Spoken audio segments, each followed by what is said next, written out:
इस वक्त इस्लामाबाद में शिबली फराज सेमिनार से खिताब कर रहे हैं।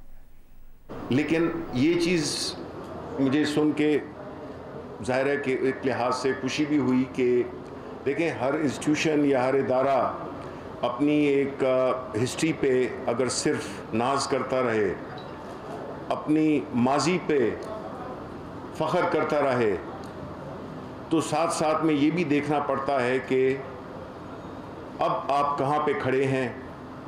वो लॉफ्टी आइडियल्स, वो एक जदोजहद, एक रोल मॉडल्स, वो सारे आपके लिए एक मंजिल का निशान है या एक लाइट हाउस है जिसकी तरफ आपने बढ़ना है। और अगर कोई भी इदारा हो या पॉलिटिकल पार्टी हो या कोई भी ऑर्गेनाइजेशन हो, अगर वो अपने आप को वक्त के साथ, वक्त के तकाज़ों के साथ हम आहंग न कर सके तो जाहिर है कि वो पीछे रह जाती है। और no rules to this exception, हर इदारा। अब जर्नलिज़म एक बहुत ही चैलेंजिंग प्रोफेशन बन चुका है, क्योंकि अब हर वो शख्स सहाफ़ी है जिसके पास कैमरा है, जो कि एक्सेस है जिसको सोशल मीडिया पे, यूट्यूब पे। तो अब जो नए दौर के तकाज़े हैं उनको भी मद्देनज़र रखना होगा।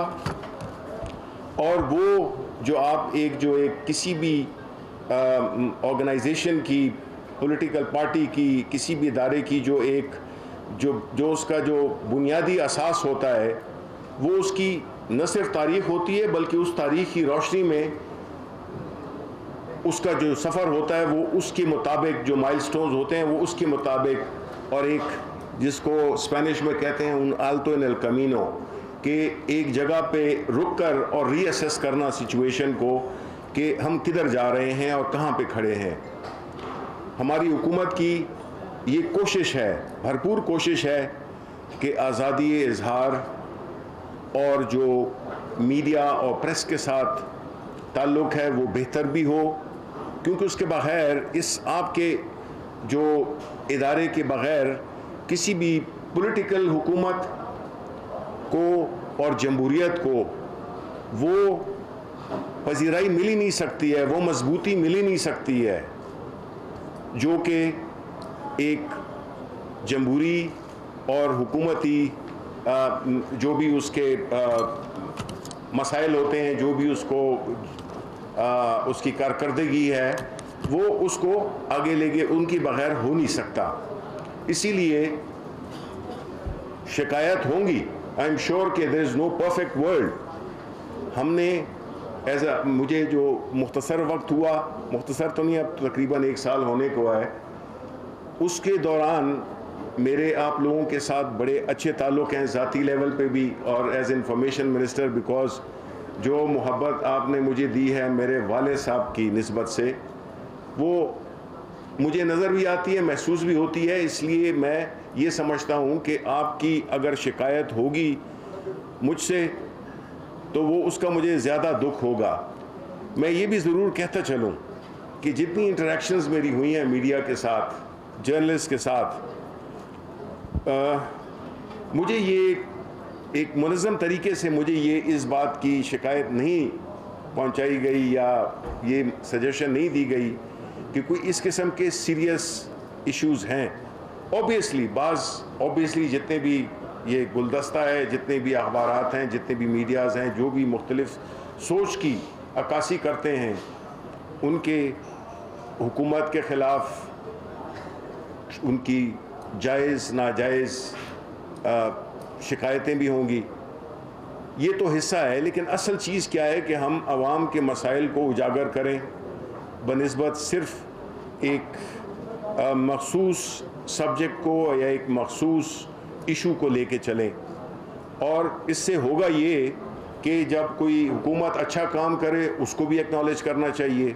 मुझे एज एन इंफॉर्मेशन मिनिस्टर, मेरी जितने भी आप बैठे हुए हैं, मेरी उनसे एक ही रिक्वेस्ट रही है, और वो ये रही है कि यार, मैं ये नहीं कहता हूँ कि आप हमें क्रिटिसाइज़ नहीं करो, मैं उनसे हमेशा ये कहता हूँ कि मेरी सिर्फ एक ही डिमांड है, जो काम हम अच्छा करते हैं उसको क्रिटिसाइज़ करो और उसको पजीराई दो, और जो काम गलत हम करते हैं उसको आप क्रिटिसाइज़ करो, आपका हक बनता है। ये एक बुनियादी रिक्वायरमेंट है जो कि मेरा ख्याल है कि ये कोई गैर मुनासिब डिमांड नहीं है। तो ये एक अहम चीज़ है। दूसरी चीज़ जो कि मैंने देखा है कि जो हमारी जो सहाफ़ी बरादरी है उनके मसाइल, हुकूमत उनके जान और माल की हिफाजत ये उनका कॉन्स्टिट्यूशनल ऑब्लिगेशन है, इसमें कोई शक नहीं है। लेकिन साथ में मेरी जितनी भी इंटरेक्शंस हुई हैं वो यही हुए हैं कि जो आपकी जो सफ़े हैं उनको, अगर जितने प्रेस क्लब्स हैं उनकी अगर मेंबरशिप को ज़रा ज़्यादा ट्रांसपेरेंट कर दिया जाए, जेन्युइन लोग उसके मेंबर्स हों, बजाय सिर्फ इलेक्शन लड़ने के लिए हर किसी को मेंबरशिप बना दी जाए। तो हमने प्रेस क्लब्स के लिए जो भी हमारी बसात के मुताबिक हमारी हेल्प हो सकी है हमने वो की भी है, करेंगे भी इंशाअल्लाह। और जो ख़ास जो मेन चीज़ें हैं, दो चीज़ें हैं। एक है जो हमारे जर्नलिस्ट हैं उनकी सिक्योरिटी और उनकी जिस्मानी सिक्योरिटी और उनकी फाइनेंशियल सिक्योरिटी। अब जहाँ तक कि जिस्मानी सिक्योरिटी का ताल्लुक़ है, हमने पार्लियामेंट में बिल भी उसका किया है। हमने एक जर्नलिस्ट प्रोटेक्शन बिल भी, वो भी पाइपलाइन में है, इस वक्त लॉ मिनिस्ट्री में पड़ा हुआ है। हामिद मीर साहब से हमारा और ह्यूमन राइट्स कमेटी ने मिलकर वो एक बिल बनाया है जिससे कि ये सारे जितने भी इश्यूज़ हैं पर्टेनिंग टू जर्नलिस्ट, उसमें सबसे जो अहम काम हुआ है वो मैं शुक्रिया अदा करूँगा यही ज़फ़र अब्बास का, नसीम ज़हरा का, और इस तरह एक दो और लोग थे जिसमें कि हमने जर्नलिस्ट की डेफिनेशन को भी डिफ़ाइन किया उस बिल में कि कौन जर्नलिस्ट कौन होता है। सो बड़े इंक्लूसिव तरीके से ये बिल बनाया गया है। और जो दूसरा बिल था, मैं माज़रत से कहूँगा कि एक और बिल था जो कि ये जो आउटस्टैंडिंग ड्यूज़ हैं, जो तनख्वाहों का जो इशू है वो एक बड़ा सीरियस इशू है जी। उससे आप पे एक जितने भी इससे वाबस्ता हैं उसका बड़ा दुख होता है, क्योंकि किसी भी सहाफ़ी, चूँकि ये एक इतना मेहनत वाला काम है, इतने ख़तरनाक काम है, उसमें अगर आपको तनख्वाह का भी इनसिक्योरिटी हो तो मेरा ख्याल है बड़ा तकलीफ़ देह है। हमने इस सिलसिले में पार्लियामेंट में एक बिल भी इंट्रोड्यूस करा है जिसको बदकिस्मती से अपोजिशन ने रिजेक्ट कर दिया, और उससे मुझे बड़ी तकलीफ़ हुई ज़ाती तौर पे, बिकॉज़ ये जो बिल था ये उन सहाफ़ी लोगों के लिए, हमारे जो सहाफ़ी भाई हैं और बहनें हैं उनकी तहफ़्फ़ुज़ के लिए ये था, लेकिन उसको गो कि वो एक प्राइवेट मेंबर बिल था हमारी पार्टी का, लेकिन वो उसको रिजेक्ट कर दिया गया है। ये बड़ा अफसोसनाक बात है, लेकिन हम चाहेंगे कि कोई ऐसा मैकेनिज़्म हो जिससे कि जो तनख्वाहें हैं वो बर वक्त और उसमें मिलनी चाहिए। नहीं, बाज़ ऐसे इदारे हैं जिसमें कि 14 महीने से तनख्वाह नहीं दी गई, वो कैसे हो सकता है, कैसे वो अपने फ़र्ज़ की अदायगी कर सकता है।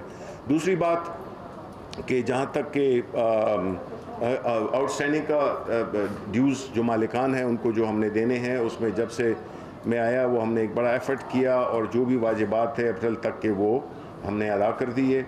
अब जो पिछले हुकूमतों के जो पेंडिंग बिल थे वो भी हम ड्यू वेरिफिकेशन के बाद उसको भी हम इंशाल्लाह उसको भी पे करेंगे। और तीसरी बात ये है कि हमारा जो इंटरेक्शन है आपस में उसको भी ज़रा ज़्यादा बढ़ना चाहिए। और मैं ये समझता हूँ कि जो इस वक्त जो करंट कोविड का जो सिलसिला है, इसमें जो सहाफ़ी हमारे जो भाई हैं वो जिन ख़तरात से उनको दो चार होना पड़ता है, जिस तरह उनकी इंटरेक्शंस होती हैं, तो उसके लिए भी मैंने प्राइम मिनिस्टर साहब से ये बात की है। तो इंशाल्लाह मैं ये उम्मीद करता हूँ कि एक हफ़्ते के अंदर इस चीज़ को भी हम एड्रेस करेंगे कि उनकी जिस तरह के जान और माल दोनों की हिफाजत हमारी ज़िम्मेदारी बनती है। और आप लोग चूँकि ज़्यादा एक्सपोज्ड होते हो बशमूल मेरे, तो उससे जो है तो ज़रा हमें एक कम अज़ कम ये चीज़ तो हमें ज़रूर करनी चाहिए। बाकी ये कि मैं यही उम्मीद करता हूँ कि आपकी जो ये सिटिंग है इसमें से कोई आपकी कोई रिकमेंडेशंस होंगी, कोई कंक्लूजन्स होंगे, वो अगर हमारे साथ शेयर करें तो बिल्कुल आप यकीन जाने कि मैं I will try my best कि उनको हम एड्रेस कर सकें और ये जो हमारा जो भी शकूक व शुबहात हैं उनको भी हम एड्रेस करें और ताकि ये सिलसिला चलता रहे। लेकिन मैं ये भी आपको आखिर में कहता चलूँ कि जो साफ़ी होता है या शायर होता है उसका जो बेस्ट काम निकलता है वो उसमें निकलता है जब चीज़ें फाइनेंशियली या अदरवाइज़ वो ना हो रही हों। मतलब है कि एक आइडियल सर्कमस्टांसेस ना होते हैं किसी माशरे में। हर माशरे की अपनी रियलिटीज़ हैं, अपनी सेंसिटिविटीज़ हैं। तो उम्मीद है कि मेरा ये आपके साथ interaction individual and collective basis पे होता रहेगा। बहुत बहुत शुक्रिया, बहुत बहुत नवाज़ी। वफाकी वज़ीर इत्तलात शिबली फराज इस्लामाबाद में सेमिनार से खिताब कर रहे थे।